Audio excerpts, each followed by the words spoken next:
BRICS trade hits a new record as the US dollar takes a big hit.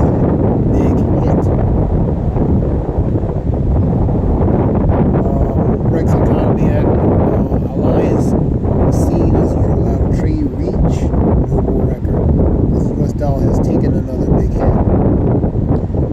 Specifically, two of the bloc nations have seen trade exchanges surpass 50 billion for the first time in history, according to the Emirates news agency. Indeed, Russia and India have facilitated record bilateral trade relations, with the figure reaching 17.5 billion in the first quarter of the year. Subsequently, the nations have seen trade activity grow by more than 5% in the local currency, with the moves certainly affecting the prominence of greenback on the international stage.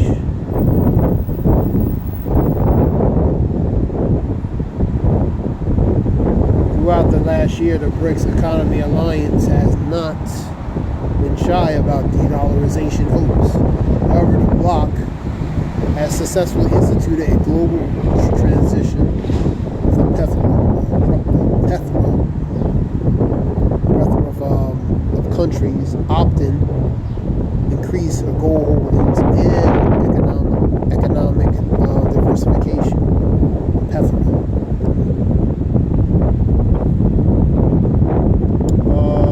Methods have seen many alliances members facilitating complete absence of the greenback in trade. More the data showcases the diametrical capacities, diametrical capacities of such actions. Specifically, the BRICS trade has recently reached a new record as the US dollar took another massive blow. As more countries get on board, the stronger they get, the decrease relates to the power and influence the dollar gets. Bilateral trade between Russia and India reached 50 billion for the first time in history. Two countries have been firmly committed to the bloc de-dollarized alignment. You got the ASEAN, which is the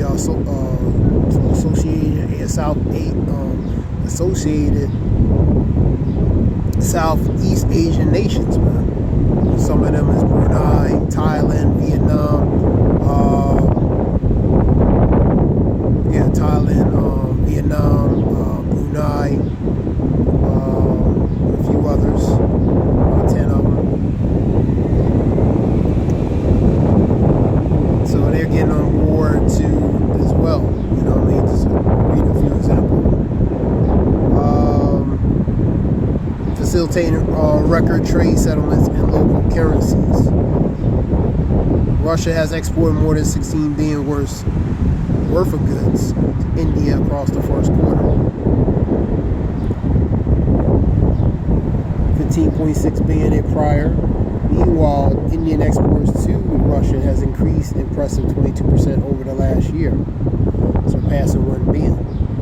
Conversely, the BRICS Alliance is currently in the midst of developing its own native currency. The project arrives only fast-track many of the bloc de-dollarization initiatives.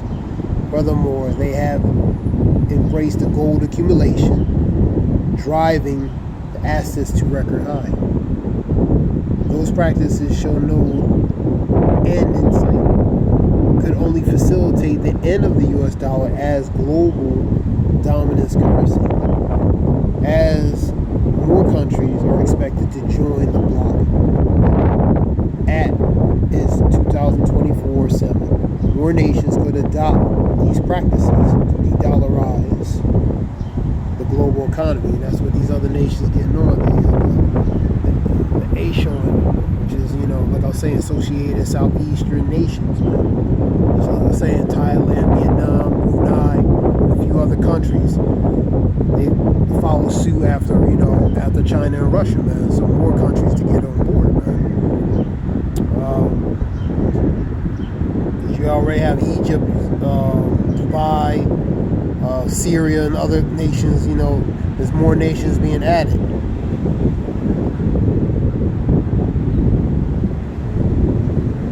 Yeah, them 10 nations: Brunei, Cambodia, Indonesia, Laos, Malaysia, Myanmar, Philippines, Singapore, Thailand, and Vietnam. These are some of the 10 relating to associated Southeast Asian nations, man. So all these nations could follow suit related after Russia and China, man. And the combined relating to this $4 trillion relating to the GDP, which is the global domestic product, man.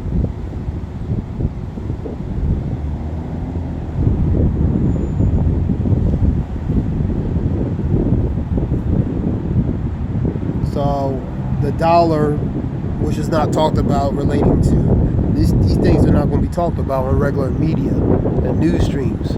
They don't want people to know about this because they have to be honest relating to economically and financially. We know the media is a certain narrative is pushed to make it look like everything's okay, man.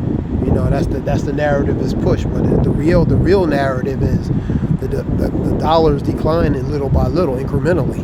You know what I mean? So they're not going to push that, man. That's a form of that media control, man. It's Operation Mockingbird, media manipulation.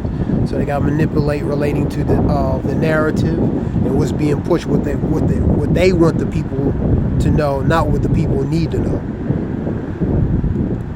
And part of that big aspect is relating to economy and the financial aspect, man. Let me see what other stuff. That's so this was something short. Scripture talks about be not ignorant of anything great matters or small, man. This is a great matter. Financial aspect. This is a very big matter because we enter in incrementally a new transition, and the ultimate transition relates to the fourth industrial revolution. You know what I mean? Relating to man merges with technology, man. Man becomes that technology. Smart man, smart woman. So then we go to Revelations talking about,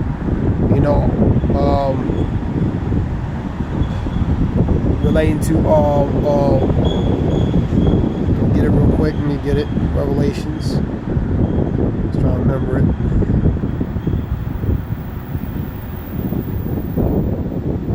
Go to 15.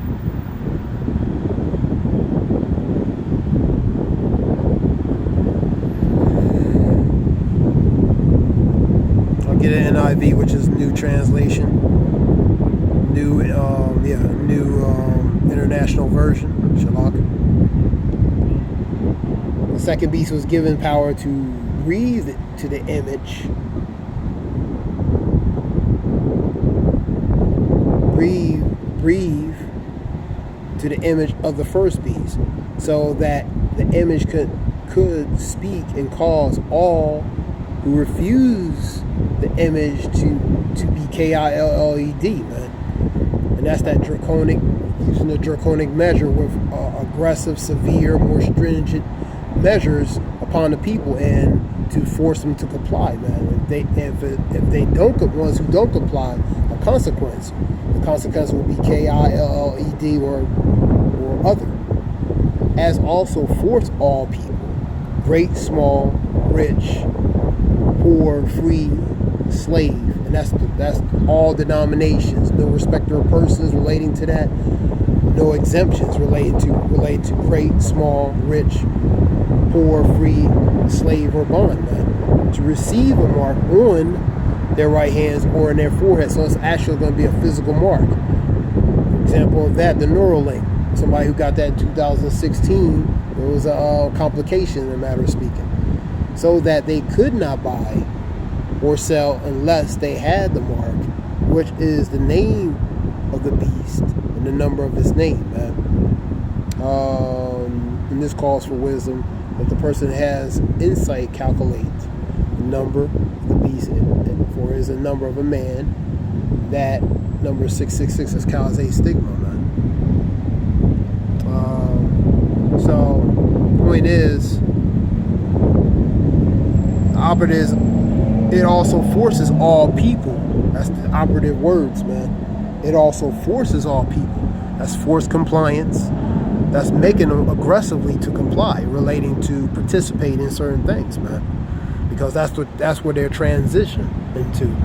Klaus Schwab, which is a big head from the World Economical Forum, said they will be slaves and they'll love it, man. So he's telling you.